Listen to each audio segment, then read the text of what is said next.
Hello, lifers. Hello, community. I am Ruth, your peace coach, and welcome to 15 to Life, where we learn, grow, and serve for a peaceful life. In these next 15 minutes, I not only prepare you for the upcoming week, but for the rest of your life. If this is your first time here, thank you so much for joining our community, for joining our family. We call ourselves lifers because, ladies, you know, we are doing life together. So we say we are lifers. And if you have not already, make sure you like the page, follow the page, hit that notification button so that anytime I post anything, whether I'm on 15 to Life or I, post or whatever I do, that you will get that notification. So hit that notification button if you have not already, and to make sure you share the stream, ladies. I need each of you who are on here right now to share that stream with your friends, with your coworkers, with your girlfriends, anybody that I don't know, or maybe I do know, share this with them because we are growing our community. And I believe that we have something wonderful and great here. And I want as many people to partake in this and what we're doing together as we are growing. All right, ladies, are y'all ready? I'm trying to see who is on here. Audrey Jackson, Granny, Pastor Harris. I saw some other, Carolyn Taylor, Darren. Hey, Darren. Valerie Bridges, all the way from California. Put in here, where exactly are you in California? I forget. So put that in there so we'll know, then we can say hello. Crystal Allen is watching, and we just want to ask your prayers for Crystal. Her dad passed on last week, and so we just want to remember she and her family in prayers. And she is on here tonight. So I thank you, Chris, for giving me 15 minutes of your time when I know you could be doing so many other things. So I thank you so much. Love you, sister. My sister from another mother. Love you so much. All right, ladies, y'all know we're in the month of August. This is our last Sunday in August. And our discussion was sort of birthed out again of a conversation that I had with my niece, my husband's niece, all the way from Montgomery, Alabama, Rosie Smith.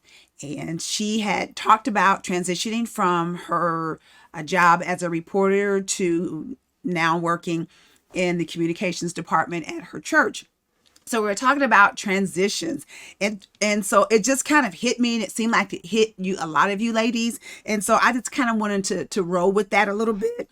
And so we're going to continue with our discussion of transitions. Should I or should I not?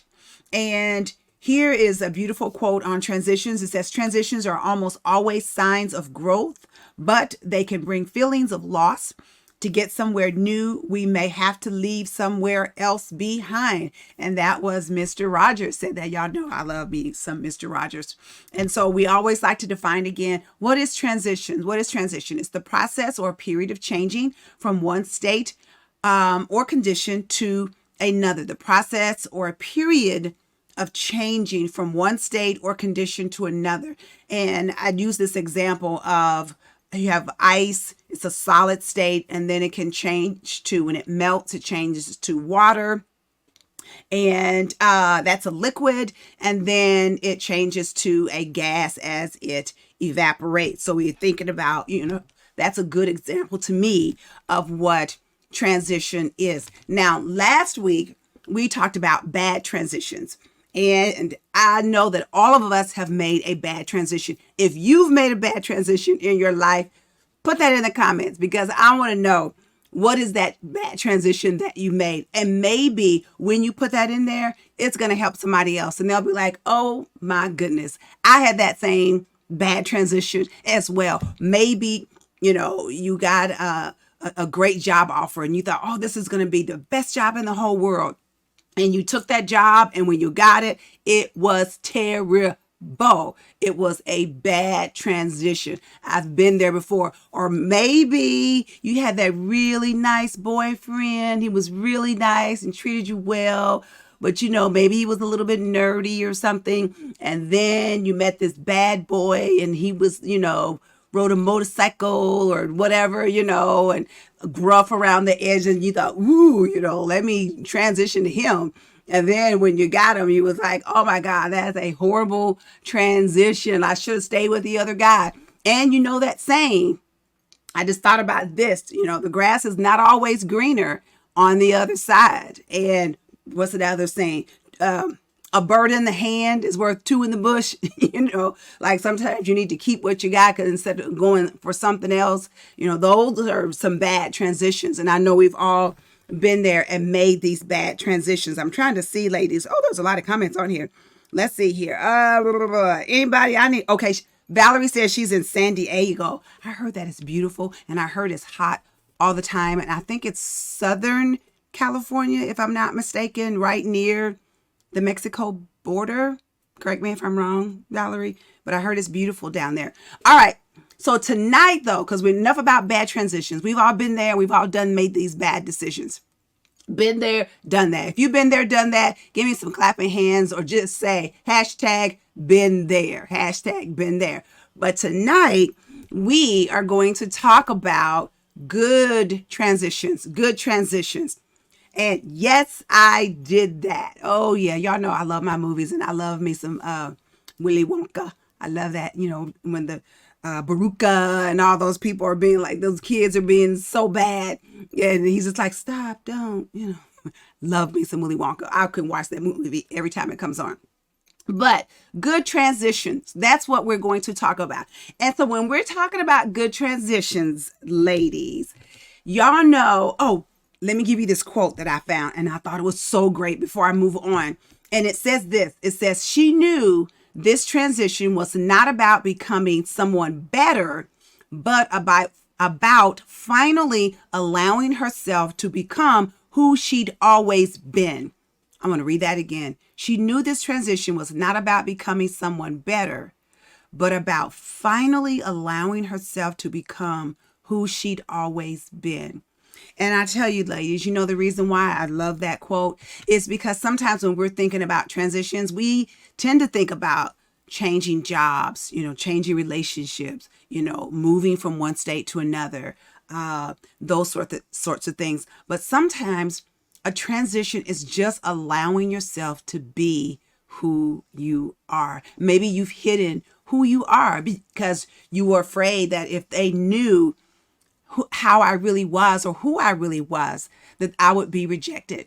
And so sometimes you just need to just embrace. And it could be something as simple as maybe you have maybe you're really, really funny, but you've hid that. Go allow that funny streak to come out. Or maybe, maybe you're really busty, or maybe, you got a lot of junk in the trunk and you've been hiding that or something. Go ahead and allow yourself to be who you fully are. And, you don't always have to fit into what someone else's opinions or thoughts of who you are or who you should be. It's just coming into your own and accepting who you are. And that it doesn't matter whether or not somebody else accepts you or not. I just read, oh my God, let me see. Okay. I got a few minutes, about 6 minutes. And earlier I read a comment that Naomi Osaka, she's the tennis player who had pulled out of, I believe it was the French Open, because she did not want to talk with the media. And then she went on to pull out of the next one, because I think it was the US Open, because she was like, she didn't want to talk to the media and she was taking care of her mental health. And in a post that she just made, she talked about how she didn't accept really who she was. It was like she was never good enough. And she said that people always saw her as being humble, but she said really it was just about her. No matter what she did, she felt like it wasn't good enough. And that, if something good came her way, it was like, why me? And that's a part of, so she's now making that transition into really accepting who she is. And so I have to totally respect that. And I know I've gotten off and I've said some things that I hadn't planned on saying, but I feel like that is really going to help somebody. So if anything, I need you to be you. Hashtag be you. And then when you transition to being you, hey, sometimes that's the best transition that you can ever make. Okay, so very, very quickly. So when we're talking about the good transitions, we're talking about good transitions. And I want to talk about this lady very, very quickly because I've only got like 5 minutes left. I know my time goes so fast. And I want to use this person as an example. And I hate to always use her. And no, I know who you all think it is. No, it's not Celie from Color Purple. Thank you very much. I'm not using her. And no, it's not Diana Ross, even though y'all know I love me some Diana Ross. Yes. And I was thinking, I was like, oh, Diana Ross, I love her because I went to see her in Las Vegas by myself. I went bought me a ticket and drove to see her. It was a great concert. It was so wonderful. And then I was like a stalker because I waited after the concert because I was hoping like maybe she might walk through or somebody from her band. And I was going to be like, hey, I'm like your biggest fan. But of course she didn't walk through. So, but anyway, but my spirit animal is really not Diana Ross. I don't know if I ever told you all. My spirit animal is really Debbie Allen.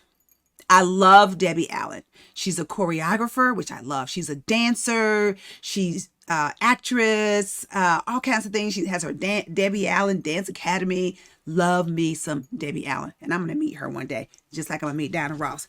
But no, so I'm not talking about Debbie Allen, not talking about Diana Ross, not talking about Celie, but I am talking about this person, Ruth in the Bible. Ruth in the Bible. She's a wonderful example of how to make a good transition. And I have talked and talked.